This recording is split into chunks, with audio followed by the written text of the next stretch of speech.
আসসালামু আলাইকুম এভরিওয়ান, কেমন আছেন সবাই? আলহামদুলিল্লাহ, আমি অনেক ভালো আছি।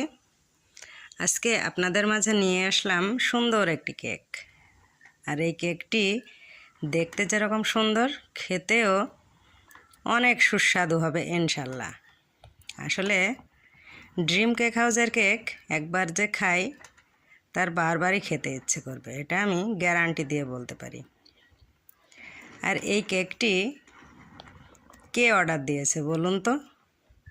এটা আমাদের আলমডাঙ্গা উপজেলা নির্বাহী অফিসার অর্ডার দিয়েছেন। আমাদের ম্যাডাম আসলে ড্রিম কেক হাউসের কেক অনেক পছন্দ করেন। আমার কাছে তো কেকটি খুবই সুন্দর লাগছে, আশা করি ম্যাডামের কাছেও অনেক সুন্দর লাগবে।